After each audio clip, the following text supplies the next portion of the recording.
सभापति जी, वक्फ को बदलने का वक्त आ गया है, क्योंकि ये अत्याचार और भ्रष्टाचार का एक ऐसा अड्डा बन गया है। उसको खत्म करने का और बदलने का समय आया है। भारत को वक्फ के खौफ से आजादी चाहिए, क्योंकि यहां पर ये जो पहले कांग्रेस के जमाने में बना वक्फ का कानून है, वह उसका मतलब तो यही था, खाता ना वही जो वक्फ कहे वही सही। यानी कि जहां भी संविधान रहेगा, आपने एक देश में दो विधान बनाने का काम किया है। आपको तय करना है संविधान के साथ रहना है कि वक्फ के साथ रहना है, वक्फ के साथ रहना है कि संविधान के साथ रहना है, आपको तय करना पड़ेगा। और यही नहीं, और जो लोग बड़ी बड़ी बातें यहां पे कर रहे थे, उनको यही कहना चाहता हूं, ये हिंदुस्तान है, पाकिस्तान या तालिबान नहीं। यहां बाबा साहब का संविधान चलेगा, काबिले का फरमान नहीं, मुगलिया फरमान नहीं चलने वाला। यहां पर संदेश है, संदेश स्पष्ट है कि देश में एक ही कानून चलेगा, भारत का संविधान, और भारत के संविधान के ऊपर कुछ नहीं है। वक्फ बोर्ड का उद्देश्य मुस्लिम समुदाय के कल्याण के लिए संपत्तियों का प्रबंधन करना था, लेकिन कांग्रेस और उसके सहयोगी दलों ने इस भूमि को अपारदर्शी और एक गैर जिम्मेदाराना तरीके से राजनीतिक संरक्षण देते हुए एक ऐसा साम्राज्य बनाया जहां पर इन्होंने इसको अपना वोट बैंक का एटीएम बनाकर रख दिया है। कांग्रेस पार्टी ने भला कभी चाह ही नहीं मुस्लिम समुदाय का, केवल वोट की राजनीति करके रखा। सर, ये कितनी है? मॉरिशस जैसे दो देश, उसके बराबर वक्फ बोर्ड की जमीन है। सिंगापुर जैसे। मैं माननीय प्रधानमंत्री जी को अपनी पार्टी का आभार प्रकट करता हूं, जिन्होंने मुझे वक्फ संशोधन विधेयक यानी कि उम्मीद, unified Waqf management empowerment efficiency and development के समर्थन के में बोलने के लिए मौका दिया है। ये विधेयक नहीं, एक उम्मीद है। इस उम्मीद में एम्पावरमेंट है, एफिशिएंसी है, डेवलपमेंट है, और कहीं ना कहीं इसी को देखकर आज जहां देश भर के लोग इसके समर्थन में है, वहीं Catholic bishop conference of India, church of Bharat, Kerala council of churches, Kerala Catholic bishops council और all India Sajjada Nashin council, मुस्लिम राष्ट्रीय मंच जैसी अनेकों अनेक संस्थाओं ने, चर्च से लेकर मुस्लिम की अन्य सभाओं ने इसका समर्थन किया है। उसके लिए भी मैं उनका बहुत बहुत आभार प्रकट करता हूं। माननीय सभापति जी, वक्फ को बदलने का वक्त आ गया है, क्योंकि ये अत्याचार और भ्रष्टाचार का एक ऐसा अड्डा बन गया है। उसको खत्म करने का और बदलने का समय आया है। भारत को वक्फ के खौफ से आजादी चाहिए, क्योंकि यहां पर ये जो पहले कांग्रेस के जमाने में बना वक्फ का कानून है, वह उसका मतलब तो यही था, खाता ना वही जो वक्फ कहे वही सही। यानी कि जहां पे कह दिया वक्फ की जमीन है, वो फिर वक्फ की जमीन हो गई। वो जिम्मेदारी उनकी नहीं है कहने की, बताने की कि ये कैसे उनकी जमीन है, लेकिन जिसकी चले गई वो बेचारा दर दर भटकता है और उसको इंसाफ भी नहीं मिलता है। मैं इसके बारे में विस्तार में बताऊंगा, लेकिन आज एक बार फिर कांग्रेस देश को और देश में भ्रम फैलाने का प्रयास कर रही है। एक और तो वो हाथ में एक लाल सी किताब लेकर चलते हैं, जो कहने के लिए संविधान है, लेकिन संविधान नहीं है। अगर संविधान की आप इस कॉपी को देखेंगे तो आपको एहसास होगा कि बाबा साहब अंबेडकर का सपना था कि एक देश में तो एक ही संविधान रहेगा। आपने एक देश में दो विधान बनाने का काम किया है। आपको तय करना है संविधान के साथ रहना है कि वक्फ के साथ रहना है, वक्फ के साथ रहना है कि संविधान के साथ रहना है, आपको तय करना पड़ेगा। और यही नहीं, और जो लोग बड़ी बड़ी बातें यहां पे कर रहे थे, उनको यही कहना चाहता हूं, ये हिंदुस्तान है, पाकिस्तान या तालिबान नहीं। यहां बाबा साहब का संविधान चलेगा, काबिले का फरमान नहीं, मुगलिया फरमान नहीं चलने वाला। यहां पर एक नहीं अनेक ऐसे उदाहरण देखने को मिलेंगे। माननीय सभापति जी, आज हम केवल संविधान संशोधन पर चर्चा नहीं कर रहे, लेकिन एक ऐसे समानांतर सत्ता को चुनौती दे रहे हैं जो दशकों से अनियंत्रित रूप से अस्तित्व में है। वक्फ संशोधन बिल 2025 केवल कानून में बदलाव नहीं, बल्कि एक संदेश है। संदेश स्पष्ट है कि देश में एक ही कानून चलेगा, भारत का संविधान, और भारत के संविधान के ऊपर कुछ नहीं है। वक्फ बोर्ड का उद्देश्य मुस्लिम समुदाय के कल्याण के लिए संपत्तियों का प्रबंधन करना था, लेकिन कांग्रेस और उसके सहयोगी दलों ने इस भूमि को अपारदर्शी और एक गैर जिम्मेदाराना तरीके से राजनीतिक संरक्षण देते हुए एक ऐसा साम्राज्य बनाया जहां पर इन्होंने इसको अपना वोट बैंक का एटीएम बनाकर रख दिया है। 70 सालों से इन्होंने यही किया है। 1947 में भारत ने एक विभाजन देखा है, वो एक परिवार और एक पार्टी के कारण वो विभाजन हुआ है। आज जमीन जिहाद, लैंड जिहाद के नाम पर हम दूसरा विभाजन नहीं होने देंगे, नहीं होने देंगे। एक स्पष्ट संदेश तो यहां पर देना ही चाहते हैं कि मोदी जी के राज में भारत में एक कानून, एक संविधान और एक भारत रहेगा। और एक स्पष्ट संदेश भी है, एक है तो सेफ है। और यही नहीं, हम क्या कह रहे हैं, हम कह रहे हैं कि इस बिल के माध्यम से पारदर्शिता लाएंगे। पारदर्शिता लाएंगे तो जवाबदेही भी तय करेंगे। लेकिन ये लोग जिनके लिए वोट बैंक का एटीएम है, जिनके अपने नेता भ्रष्टाचार के कई मामलों में फंसे हुए हैं, जिनके राज्यों में हजारों करोड़ रुपए के घोटाले हुए, जिनका उल्लेख मैं आगे करने वाला हूं, उस पर भी मैं आपके सामने प्रकाश डालूंगा एक के बाद दूसरी। लेकिन सवाल यह खड़ा होता है कि 70 साल से यह प्रक्रिया जो चल रही है, चाहे 1964 की बात हो, 69 की बात हो, उसके बाद एक के बाद दूसरे संशोधन आए, 95 से लेकर 2013 तक इन्होंने इस कानून को इतना ऐसा बना दिया कि इसको चुनौती देने तक का भी हक कहीं नजर नहीं आता था। ना कोई ऑडिट, ना कोई निरीक्षण, बस भूमि अधिग्रहण की बात, शहर दर शहर, गली दर गली, इस पर एक तरह से कब्जे के बाद दूसरा कब्जा करने का काम किया गया। यह धर्मनिरपेक्षता नहीं थी, ये एक नरम विभाजन की ओर ले जाने का काम था, एक नरम विभाजन की ओर ले जाने का काम था। लेकिन हमने अब इस कानून में बदलाव किया है ताकि मुस्लिम समुदाय के सभी गरीब से गरीब व्यक्ति का भी इसमें भला हो सके। मुझसे पहले एक मुस्लिम समुदाय के एक सदस्य जो कांग्रेस पार्टी से आते हैं, वो अपना भाषण कर रहे थे। मैं उनको ही कहना चाहता हूं, अशरफ, अजलफ और अर्जल, क्या इनमें भी कोई अंतर है? और राहुल गांधी जी से पूछना चाहता हूं, और अखिलेश जी यहां पर पहले ज्ञान बांट रहे थे थोड़ा सा, क्या मुस्लिम समुदाय में भी जातियां हैं? क्या भेदभाव है? क्या छुआछूत है? लाल टोपी वालों का मैं बताऊंगा अभी 2017 में जब आपकी सरकार आने से पहले घोटाले कितने थे? एक नहीं अनेक। लेकिन इनके काले कारनामे आज खत्म हो जाएंगे सर। ये विधायक कांग्रेस की तुष्टिकरण की राजनीति का अंतिम संस्कार करने वाला है, मैं विश्वास दिलाना चाहता हूं। This will be the last nail in the coffin of Congress politics of appeasement. अगर आप देखिए, इन्होंने इससे पहले भी पंडित जवाहरलाल नेहरू जी ने पहले तो देश के विभाजन करने में काम किया, उसके बाद धारा 370-35 से देकर ऐसे जख्म दिए कि हजारों लोगों की मृत्यु हो गई। लेकिन ये नरेंद्र मोदी जी की सरकार थी जिसने धारा 370-35 को सदा सदा के लिए खत्म करने का काम किया है। यह हमारी प्रतिबद्धता थी मुस्लिम समुदाय की बहनों की ओर। जो ट्रिपल तलाक से निजात दिलाने का किसी ने काम किया तो नरेंद्र मोदी की सरकार ने किया है। आपने तो वायदा किया था कि जो पाकिस्तान, बांग्लादेश और अफगानिस्तान में रह गए हैं उनको वहीं पर पूरा न्याय मिलेगा, लेकिन नहीं मिला। लेकिन उनको भारत में भी आकर अगर उनको नागरिकता देने की बात थी तो आपकी सरकार में 60 सालों में नहीं हुआ। सीएए कानून किसने बनाया? तो वो भी नरेंद्र मोदी की सरकार ने बनाकर वो काम किया है। मैं एक बात और इसमें कहना चाहता हूं,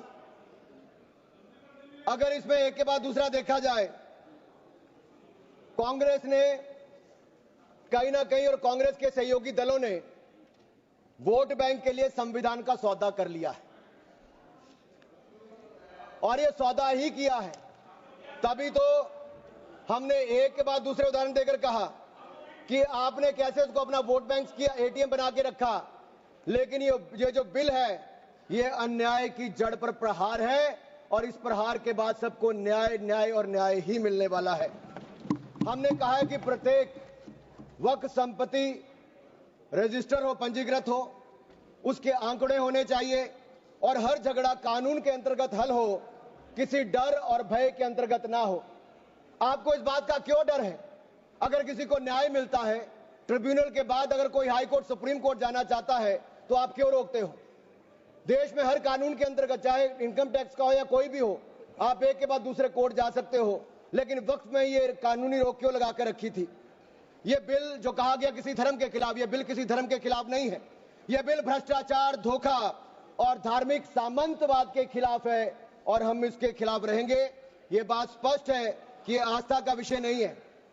As long as Prime Minister Modi is the PM, the shops of appeasement will remain shut. This bill is not about Hindu versus Muslim. This is law versus lawlessness, constitution versus corruption, Bharat versus internal partition. और ये partition एक बार हो गया, अब आपके कारनामों के कारण बार बार नहीं होने देंगे। सर, मैं एक अंतर्राष्ट्रीय स्तर पे क्या परिस्थितियां वो थोड़ा बताना चाहता हूं। टर्की में 1923 के बाद 1924 में मिनिस्ट्री ऑफ वक्फ इसको एबॉलिश कर दिया गया और वहां पे जनरल डायरेक्टरेट ऑफ फाउंडेशन बना जो रेस्टोरेशन, मेंटेनेंस और यूटिलाइजेशन वक्फ प्रॉपर्टीज का करता है और ये इसके बाद इसको लोगों की भलाई के काम के लिए पैसा लगाता है। कुवैत में भी ministry of Waqf and Islamic affairs है, ये एसेट, मस्जिद, स्कूल, अस्पताल इनका सबका देखरेख करता है और मॉडर्नाइजेशन के माध्यम से, टेक्नोलॉजी के माध्यम से इसका फायदा उठाते हैं, डिजिटलाइजेशन किया है। लेबनान में ministry of endowments and Islamic affairs है जो इसकी मैनेजमेंट और यूटिलाइजेशन को सारे को देखती है और चैरिटेबल और कम्युनिटी के काम को देखती है। सीरिया में भी मिनिस्ट्री ऑफ वक्फ है जहां पर एप्रोप्रिएट यूज हो, रेवेन्यू हो, चैरिटेबल पर्पस हो, उसके लिए काम किया जाता है। इराक में भी सुन्नी एंडाउमेंट और शिया एंडाउमेंट ऑफिस है और यह भी सीधा सेंट्रलाइज फ्रेमवर्क के माध्यम से काम करता है। सऊदी अरेबिया में जनरल अथॉरिटी ऑफ वक्फ है जो इंडिपेंडेंट पब्लिक बॉडी है। सिंगापुर में MUIS है जो स्टैट्यूटरी बॉडी है, वो मिनिस्ट्री ऑफ कम्युनिटी डेवलपमेंट के अंतर्गत है। ये वक्फ मैनेजमेंट के डिजिटल सिस्टम के माध्यम से काम करता है। इंडोनेशिया में भी इंडोनेशियन वक्फ बोर्ड है जो एंश्योर करता है अच्छे काम करने के लिए, उनके भलाई के लिए। तुनिसिया में भी, इजिप्ट में भी, रशिया में भी, फ्रांस में इसी तर्ज पे काम किया गया है। लेकिन यहां पर ऐसा नहीं किया गया, यहां पे इसके खिलाफ ही काम करते रहे। चंद लोगों के हाथ में, राहुल गांधी जी कहते हैं कि चंद लोगों के हाथ में देश की संपत्ति है। राहुल गांधी जी सदन में नहीं, लेकिन मैं उनको बताना चाहता हूं मात्र 200 लोगों के हाथ में अपने वक्फ बोर्ड दे रखे हैं और देश की लाखों करोड़ रुपए की संपत्ति उनको दे रखी है। क्या उनसे छुटकारा दिलाना चाहिए कि नहीं दिलाना चाहिए? क्या आम मुस्लिम को उसका लाभ मिलना चाहिए कि नहीं मिलना चाहिए? क्या मुस्लिम महिलाओं को, बच्चों को लाभ मिलना चाहिए कि नहीं मिलना चाहिए? क्या विधवाओं को लाभ मिलना चाहिए कि नहीं मिलना चाहिए? आप महिला विरोधी क्यों हैं? मुस्लिम विरोधी क्यों हैं? आप बदलाव विरोधी क्यों हैं? ये सवालों का जवाब आपको देना ही पड़ेगा। सर, एक कहावत है जो यहां पर बाहर कहा जाता है कि पता है यहां से बहुत दूर, पता है यहां से बहुत दूर और गलत और सही के पार एक मैदान है। पता है यहां से बहुत दूर, गलत और सही के उस पार एक मैदान है। मैं वहां मिलूंगा तुझे और अगर वक्फ का बस चला तो वक्फ की संपत्ति बन जाएगा। यानी कि जिस पे भी नजर रखोगे वक्फ की संपत्ति बन जाएगा और उसमें से आपको इंसाफ मिल नहीं पाएगा, क्योंकि ऐसी हालत कर दी है। सर, अगर आप देखेंगे वक्फ की सच्चाई क्या है, भारत में ऐसा कौन सा कानून है जिसने आपका घर, आपका मंदिर, यहाँ के आपके पूरे गांव छीन लिए? भारत में कौन सा ऐसा कानून है जिसने आपका घर, आपके मंदिर, आपके पूरे गांव छीन लिए? ये ऐसा कौन सा कानून है जिसके खिलाफ आप कोर्ट भी नहीं जा सकते? ये कौन सा ऐसा कानून है जो संविधान से भी ऊपर है? इसका नाम वक्फ है जो कांग्रेस के समय बना है। सर, इसने गुरुद्वारे हो, मंदिर हो, घर हो, गांव हो, सब पे कब्जा करने का काम किया है। एक तुगलकी भी फरमान है सेक्शन 40, इसमें दान देने वाला किसी भी धर्म का हो सकता है लेकिन देखभाल करने वाला मुसलमान ही होना चाहिए। ये मंदिर में तो ऐसा नहीं है। सरकारें मंदिर का, ये कर्नाटक की सरकार है कांग्रेस की, 450 करोड़ रुपया साल का आप इकट्ठा करते हैं, कहां खर्च करते हैं? कौन जवाब देता है उसका? एक एक रुपए का हिसाब आपको देना चाहिए था। क्या किसी मस्जिद का पैसा आपने लिया? क्या किसी वक्फ बोर्ड का पैसा आपने लिया? लेकिन कर्नाटक में जो घोटाले हुए सर, उसमें इनके राष्ट्रीय अध्यक्ष मल्लिकार्जुन खड़गे जी का नाम भी आता है। जहां पर क्या सर, यही नहीं,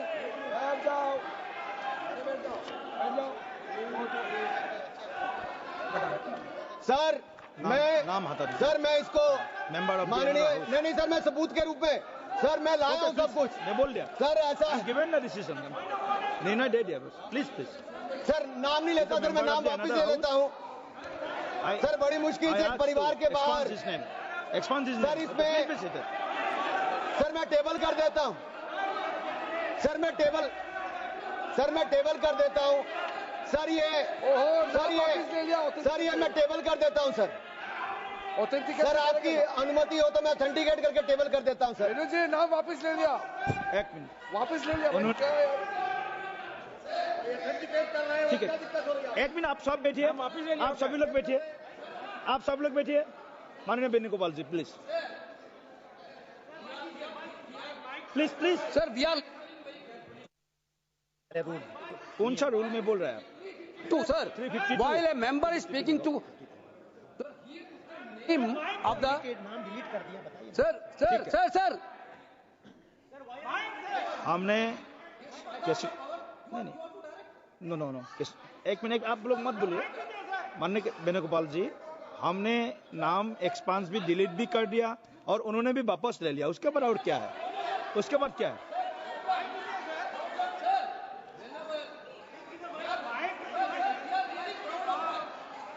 माइक दीजिए, माइक एक मिनट वेणुगोपाल जी बोलिए, आप वेणुगोपाल जी बोलिए, please be seated, all members please seated.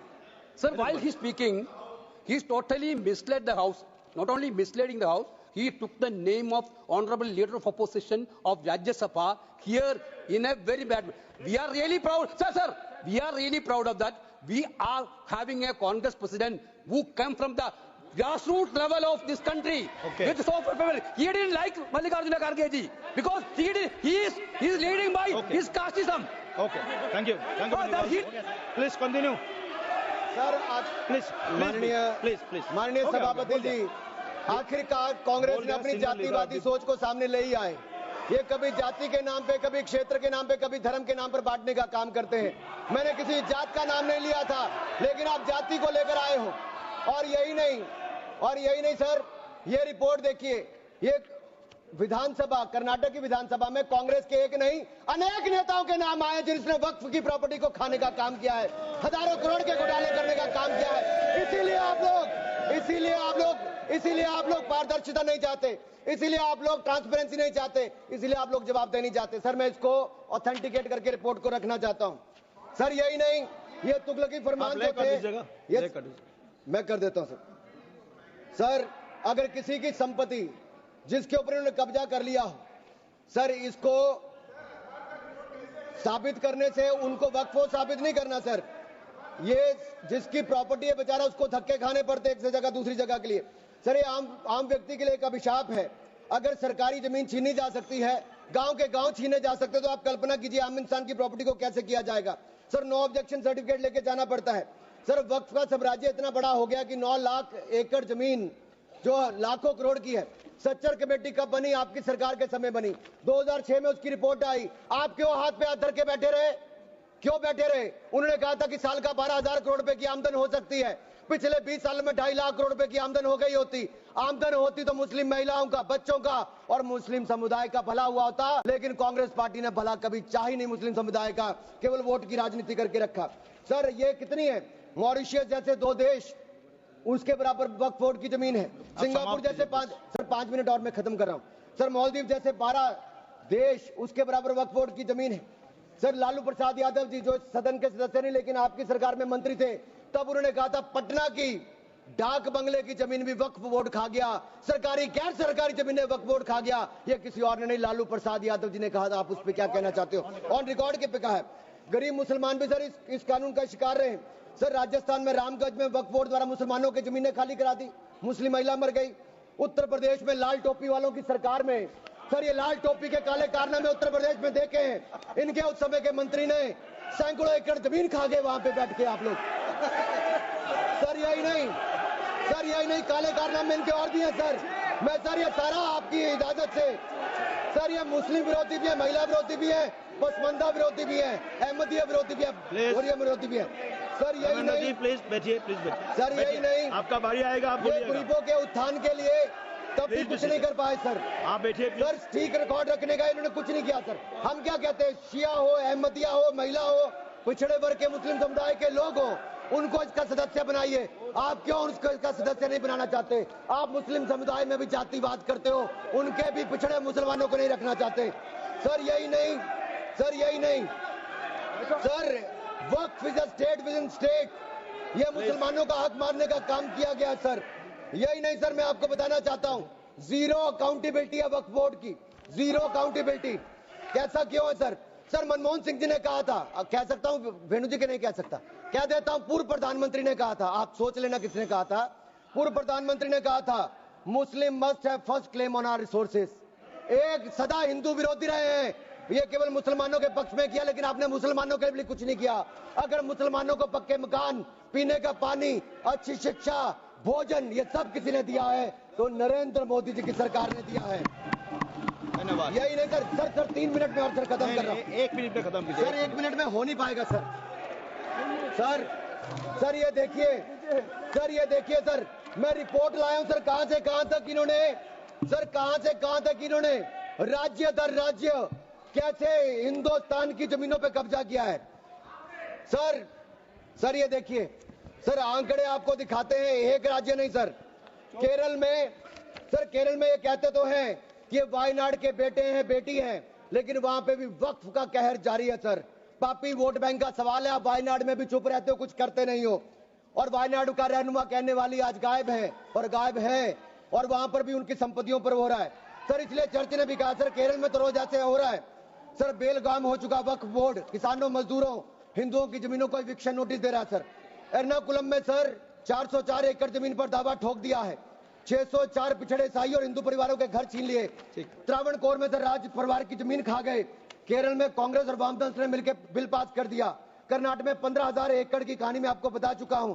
Tiruchirappalli में सर इन्होंने एक गांव में 1500 साल पुराने प्राचीन मंदिर के साथ लगती जमीन सर, इस पे कब्जा करने की बात कही सर। सूरत के नगर निगम में सर मुगलों की संपत्ति बताने का काम किया सर। नगर निगम को भी सर बेट द्वारका के 2 द्वीपों पर दावा ठोक दिया है। क्या भगवान कृष्ण से पहले इस्लाम धर्म आ गया था? क्या भगवान कृष्ण से पहले इस्लाम धर्म आ गया था सर? यही नहीं, कल क्या आनंद भवन और नेशनल हेरिटेज पर आकर, मैंने अभी बार सुना था कि आनंद भवन और नेशनल हेरिटेज पर वक्फ बोर्ड अपना दावा ठोकने वाले हैं, तो दे दोगे क्या? और यही नहीं सर, एएसआई संरक्षित स्मारकों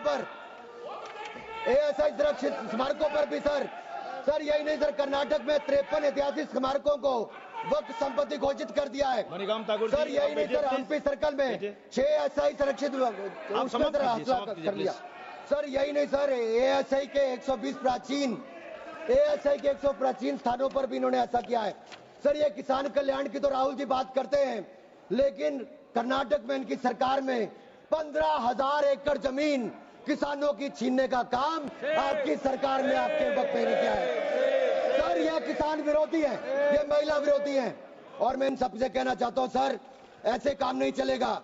ये कहते हैं कि पुराने कानून के तहत न्याय मिल जाएगा सर, न्याय नहीं मिलता सर 1 मिनट कंक्लूड सर। आप देखिए वक्फ की आय जो 12,000 करोड़ रुपया साल होनी चाहिए थी, आज 1 करोड़ 30 लाख रुपया रह गई है। कौन खा रहा है पैसा वक्फ बोर्ड का? कांग्रेस के नेताओं के नाम आते हैं सर। यही नहीं, पश्चिम बंगाल में 1100 करोड़ रुपए का, तमिलनाडु में 2000 करोड़ रुपए का, महाराष्ट्र में हजारों करोड़ रुपए के घोटाले हुए। इन सब की सरकारों में कहे गए, मैं सारे सबूत लाया हूं, सारी रिपोर्ट्स लाया हूं। आपका अनुरोध करता हूं सर कि सारे के सारे ऑथेंटिकेट करके मुझे रखने का मौका दिया जाए। ये विपक्षी दल क्योंकि ये भ्रष्टाचार में जुड़े हुए हैं, हम वक्फ बोर्ड के भ्रष्टाचार को खत्म करना चाहते हैं। धन्यवाद सर। बस ये आखिरी लाइन है सर, ये नेशनल हेरिटेज में छपा है कि महाराष्ट्र में हजारों करोड़ रुपए का घोटाला, महाराष्ट्र में छपा नेशनल हेरिटेज में, और नेशनल हेरिटेज के घोटाले के रूप में कांग्रेस के एक नेता बेल पर है जो अपनी सेवाएं यहां पर दे रहे हैं। उसी नेशनल हेरिटेज में लिखा गया है ये कांग्रेस तंत्र का वो बंदर है जहां रोटी के बंटवारे के नाम पर ये सारी रोटियां खा जाते हैं सर। सर ये मंदिरों की जमीन संपत्ति के नाम, ये विशेष कानून इसके लिए क्यों नहीं है सर? ये वक्फ के लिए क्यों है सर? इनका विचार साफ नजर आता है सर। ये मंदिरों का सोना पिघलाकर ये तब तो ले जाते हैं, लेकिन भ्रष्टाचार के नाम पर जमीन पर कब्जा करने के लिए वक्फ बोर्ड बना देते हैं सर। हमारी सरकार वक्फ को पारदर्शी और जवाबदेह करना चाहती है। हमारे पास काफी वक्ताओं का लिस्ट है, सबको बोलने का मौका देना है। लास्ट 30 सेकंड में लास्ट 30 सेकंड सर। सर आपने कहा था कि कोई बीच में टोका टोकी नहीं करेगा, लेकिन इन्होंने तो एक ऐसा जमींदार खड़ा कर दिया है जो एक नहीं अनेक ऐसी हजारों करोड़ रुपए की संपत्तियां खा गए। और कर्नाटक के कुछ नेताओं के, कांग्रेस के नेताओं के नाम है सर, ले सकता हूं, जिनके रिपोर्ट में नाम आया सर, विधानसभा में रिपोर्ट आई है सर, सिटिंग विधायक है, पूर्व विधायक, पूर्व मंत्री, राज्यसभा के प्रतिपक्ष के नेता हैं। ये वक्फ की प्रॉपर्टियों पे कब्जा करने वाले, पैसा खाने वाले हैं। और यहां तक कि एक 5 स्टार होटल का भी सुलह कराने के लिए इन्होंने कही। सर, मैं इतना ही कहना चाहता हूं, ये बिल मुस्लिमों के जीवन में एक बड़ा बदलाव लाएगा। हर वर्ष हजारों करोड़ कमाने का प्रावधान करके दिखाएगा। अच्छी शिक्षा, अच्छी सुविधाएं, अच्छे मकान, अच्छा इलाज और अच्छा भविष्य देने का काम ये नरेंद्र मोदी की सरकार में वक्फ बोर्ड का संशोधन बिल उम्मीद के माध्यम से एक नई उम्मीद बांध कर दिखाएगा, नई उम्मीद बांध कर दिखाएगा। बहुत बहुत धन्यवाद। माननीय सदस्य।